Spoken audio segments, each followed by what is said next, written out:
Hindi ko talaga may di-deny na isa talaga ang Yamaha Aerox 155 sa favorite kong motor na nilabas ngayong taon. At natutuwa ako kasi kung makikita nyo netizen, meron na naman bagong kulay. Super excited ako i-review siya at pakita sa inyo itong bagong matte gray black na kulay ng Yamaha Aerox 155. Bigyan silip natin ng malapitan ngayong araw. Tara!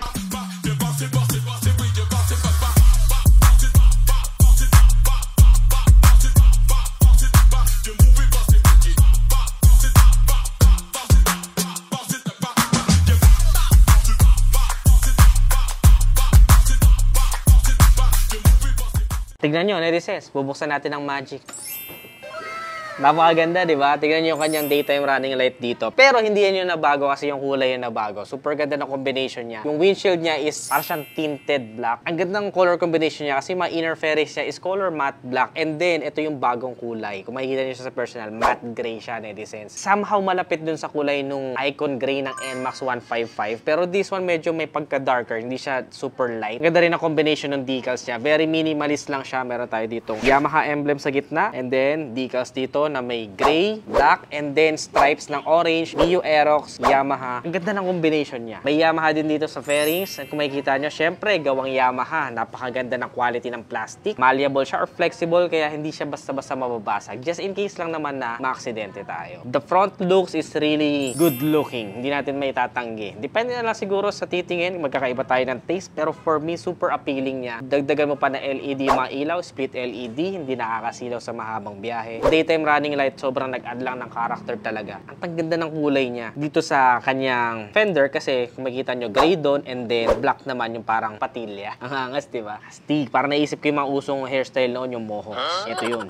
At lagi kong pinapansin, itong kanyang mini na parang may sungay dito, nako-cover niya kasi yung telescopic fork suspension. Just in case lang may tumalsik na mga bato, dito muna tatama. So, that's a good thing. Small details pero may pakinabang. Sa gilid na recess, kung makikita nyo, ito yung parang for me, yung pinaka-poging angle niya na itong motor na to. Bukod dun sa unahan. Siguro pangalawa dun sa unahan. Kasi ang pogi din ng unahan eh. Pero itong gilid talagang pinag-isipan. Yung shape kasi ng motor, parang bulky siya pero halata mong kaya din bumulusok ng mabilisan. Super sporty nung feels ng vibes. Parang pinoportray ni Aerox sa masa. Kaya hindi na ako magtataka kung bakit. Super patok niya. Lalong-lalo na siguro sa mga young vibes. Merong mga young blood na gustong-gusto talagang magmabilis sa kalsada. Or even sa racetrack, tanggalin nyo lang yung kanyang center stand. Kayang-kaya ring tumakbo. Napakaganda na itong part na to, 155. Nahati dito yung isang 5 tapos nagkonekta dito. Parang yung sa sniper. And then may minimal lang dito na VVA or variable valve actuation na nakasulat na nasa dark gray na stickers. They pay attention to details talaga. Tapos yung dulo ng 5 may stripes pa. Parang anime looks tong itsura ng bagong Aerox. Parang sa mga comics. Ang ganda ng fonts niya. Lalo-lalo na dito sa X part niya dito sa gilid netizens. Glossy yung pinaka-pinagkabitan nila. And then yung pinaka-background is kakulay nito yung pagka-gray. Tapos yung mga fonts naman niya, ang ganda ng pagka-orange, diba? Nag-pop up bigla yung kulay. Comics na comics talaga yung dating inasay para mga fonts sa comics. Super artistic and very nostalgic yung ganyang font style. May Mio lang dito na maliit. Tapos dito may hate. Tapos stripes na ulit yung dulo nung letter O at saka letter X. So the combination of the color, black lang siya, glossy, matte. Tapos may lang dito dalawang stripes na decals na black. Tapos matte gray na ulit. And then liquid gold na kasulat. Tapos may dalawa ulit na stripe na kulay orange. Very appealing, no? Parang mas target niya yung mga younger market siguro. Yung mga millennials ngayon na gusto magmotor, maybe mga student na kakagraduate lang, tapos gusto ng motorsiklo. Actually, it's for all. Depende na lang talaga sa taste ninyo. Pero for me, super appealing talaga niya. Ang ganda ng kulay, bagong-bago sa paningin natin. Lumabas si Yamaha ngayon sa comfort zone niya na parang super elegant and plain looking lang. Ngayon, nagkaroon ng decals, pero hindi siya nagmukhang yung cheap vibes na para kasing minsan yung pagka-over bold decals, nawawala ng pagka-premium yung motor. Pero isang to, premium looking pa rin, pero nagkaroon ng bold decals. Sa unahan, meron tayo dito single hydraulic disc. Itong pinire-review natin ngayon is standard version. So, non-ABS pa siya. Disuse. At kung makikita ninyo ang kanyang gulong, merong size na 110 by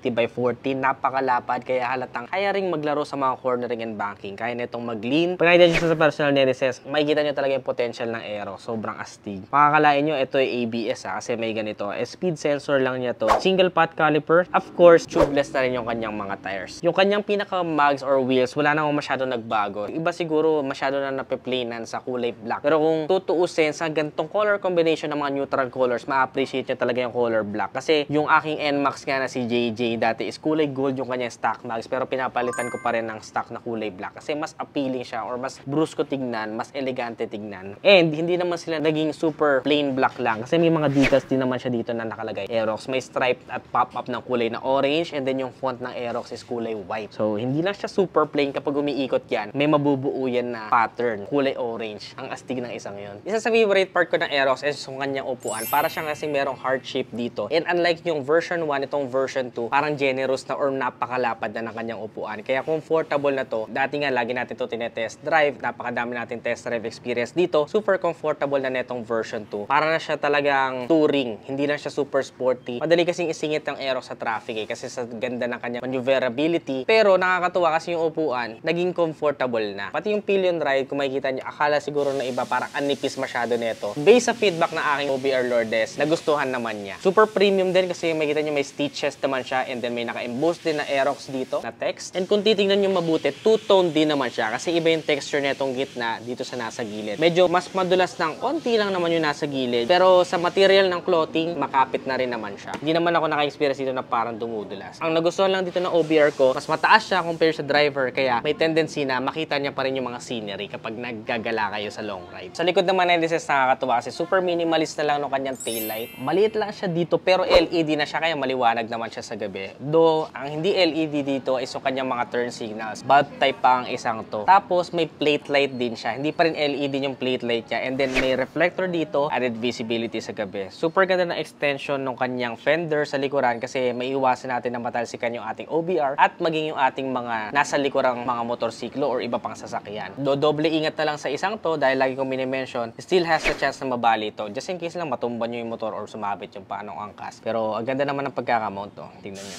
Stylish naman siya, yun yung good side niya. Dito sa part ito Nereses, para siyang may sungay ni Batman dito. Tapos may emblem din dito ng Yamaha. Nakakatuwa tong parang dulong bahagi niya. Napakaganda ng pagkaka-shape nila. Halata mong pinag-isipan, ang ganda ng aesthetic niya. I wonder, isa to sa may pinakamagandang design and appealing to me sa mga motorsiklo nowadays. Meron tayo ditong unit swing at dahil dual shocks nga siya, mas maganda yung feedback niya pagdating sa mga bumpy roads. Napakalapad din ng gulong sa likuran and tubeless na of course. Ang size naman niya is 140 by 70 by 14. IRC na rin, and subok na natin ng IRC, napakakapit yan. Straight out to casa, hindi mo na kailangan magpapalit ng gulong. Pudpudin mo muna to. Mama-maximize mo talaga. Pagdating naman sa kanyang exhaust, same pa rin. Super plain looking, pero malapad na kasi malapad naman ng motorsiklo. Ang preno naman sa likuran is drum brakes, and meron din tayo ditong liquid cooling system. Ito yung radiator niya. So liquid cooled is pwedeng-pwede sa mahabang biyahe. No overheating issues or di ka mangangamba na baka hindi makasabay. Isa sa favorite part ko talaga Nereses, and ito yung may pinakamagandang digital meter panel sa mga motorsiklo nowadays, itong Yamaha Mio Aerox. Gustong-gusto ko yung dalawang araw niya dyan na super visible, and yung kanyang pinaka panel gauge is kulay blue yung background and then white yung fonts. May mga kaparehas yan, pero yung tinutukoy ko is yung pinaka pagkaka-placement niya dyan. Protected siya kasi may glass. Tapos may Yamaha emblem sa loob. You have all the information that you need. Nasa gitna ang orasan, speedometer, RPM indicator, kabilaan, may fuel indicator, and odometer naman yung maliit dito sa gitna. Tapos pag pinindot mo yung parang passing switch dito sa kaliwang buttons niya, dun ngayon lalabas yung kanyang iba pang settings like yung trip meters, trip 1, trip 2, trip F, average fuel economy. Maganda kasi meron siyang voltmeter. Mamomonitor natin yung battery life. And then back to trip meters na sa mga belt at saka sa oil. And then ito naman yung level nung lakas nung ilaw. Pag diniin mo yan, pwede mo pantaasan. Hanggang level 3 lang. Level 1, level 2, level 3. Ayan yung pinakamalakas. Tapos diinan mo lang, back to normal na ulit. Yung iba pa yung configuration bukod dyan Tignan mo, napaka-sleek kasi nandito yung iba. Temperature check, saka engine check. Plus, idagdag yung pa na meron siyang Yamaha Motorcycle Connect kung saan pwede mong i-connecta ito sa iyong smartphone at mamomonitor mo yung inyong PMS, kung kailan ka magpapachicho ulit, and even yung last parking location mo. At meron pa siyang ranking sa iba pang mga naka-Aerox 155 kung pang ilan ba yung Aerox mo. Such things na talagang future-proof na specs. Astig, diba? Kung makikita nyo yung pinaka-windshield niya, medyo extended siya dito. So kapag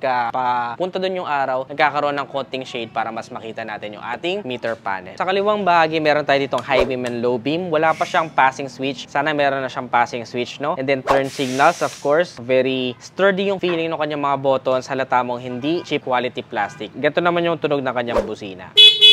Sa kabila naman sa right side, meron tayo ditong hazard switch at saka electric start. Meron ng SMG or Smart Motor Generator. So pag in-start mo siya, tahimik na. Wala na siyang ignition sound. So mas magaan sa makina, mas matipid sa baterya. Medyo may kataasan ng Aerox 155 Nedicen sa 790mm na kanyang seat height. My height is just around 5'3 to 5'4 kaya makikita nyo, super tiptoe na ako. Pero it doesn't mean na hindi kaya imaneho ito ng mga shorter riders kasi kayang-kaya. Napakagaan na niya kapag tumatakbo ka na. Meron itong weight ng 122 kilograms. Siguro sa mga beginners, mabibigatan dito. Pero sanabi ko nga, once na umaandar ka na, magana ang motor. Isa pa sa nagustuhan ko sa Aerox 155 is naka-upright seating position ka, kaya super comfortable. Yung angkas mo naman, mas mataas sa'yo, kaya kita niya yung scenery. Habang ang ground clearance niya naman is 145mm. So above average siya kasi nasa 135mm lang naman yung ground clearance. So pasok na rin ito at magugustuhan mo yan kasi lagi nang bumabaha nowadays. So safe na safe naman at hindi basta-basta papasukin yung ating makina. Isa pa sa nagustuhan ko sa kanya, sobrang dali niya isingit sa traffic. Madali siyang i-maneuver, maganda yung balance niya, kaya masarap siyang gamitin for city driving, kaya rin pang long ride. And of course, tipid sa gasolina kasi fuel injected na. Sa makina naman na meron tayo ditong liquid cooled, single overhead cam, single cylinder, 155cc and 4 valves kaya hindi ka mabibitin kasi meron tong maximum power na 13.3 kilowatts at 8,000 RPM. Habang meron naman itong maximum torque na 13.9 Newton meter at 1,000 RPM. Sa fuel consumption, naglalaro to sa around 48 kilometers per liter. Still may vary, depende sa inyong weight, throttle habit, and sa road condition of course. Pero ganun na yung pwede natin expect sa kanya. Plus, may VVA pa siya or variable valve actuation. Pagdating sa mid to high RPM, nagbabago to ng camshaft kaya mamamaximize mo yung torque sa low speed and power sa high speed. May dulo at umpisa. Sana magkaroon ng dual channel ABS in the future. Pero may ABS version naman ito. Pwede nating i-cover next vlog. Kung gusto nyo yun, comment your thoughts below kasi may iba pang kulay, hindi lang ito. Meron tong fuel tank capacity na 5.5 liters. Could be better kasi medyo malaki yung motor, pero pwede na para sa kanyang average fuel consumption. Sana in the future, mas lumaki pa ito para malayo talaga yung mararating mo. Ngayon naman, malayo naman yung mararating mo bago magpagas ulit. Pero pag nilakihan pa to, of course, mas malayo yung mararating mo, di ba? Dagdag sa convenience yun. So, syempre, meron din siyang bulsa dito sa left side. At meron din tayo ditong 12 volts power outlet. So, itong isang to, kailangan mo pa ng adapter para ma-charge mo yung phone mo. Tingnan natin kung kasya mo yung aking iPhone 14 Pro Max, 1TB, fully paid dito sa loob. Biruan lang ha, nagbibiruan lang tayo dito. Huwag masyado seryoso, guys. Parang hindi kasya.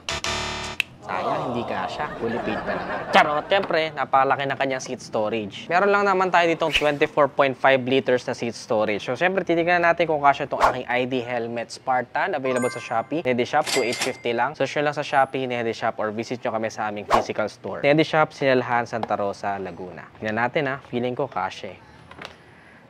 Sheesh! That's kasha. At yun na nga netizens, di natin mapagkakaila na isa pa rin ang Yamaha Aero sa may pinaka-head turn na design na nilabas dito sa Pilipinas. And isa pa rin to sa masasabi kong favorite ko talaga, super head turner at nakakatuwa kasi naglabas na sila ng bagong color variation. And of course, sana may feature pa natin yung iba pang kulay nito kasi hindi lang ito yung bagong kulay. Marami pang bagong kulay nito, pati yung Yamaha Sniper 155. Ang SRP nito is 124,000 pesos. Available ito dito sa Yamaha Motor Trade, Latero, Binyan, Laguna. Pwede nyo siyang i-visit. And nag-iwan na rin ako ng mga stickers ko para mabigyan kayo. Ikaw netizens, nagustuhan mo bang Yamaha Aerox 155? Ano yung mga gusto mo idagdag pa sa kanya or mga feature na nagustuhan mo sa kanya? Comment your thoughts below. Kung nagustuhan mo to, don't forget to give this video a thumbs up, subscribe. Again, this is Ned Adriano. Always keep it cool and ride safe always.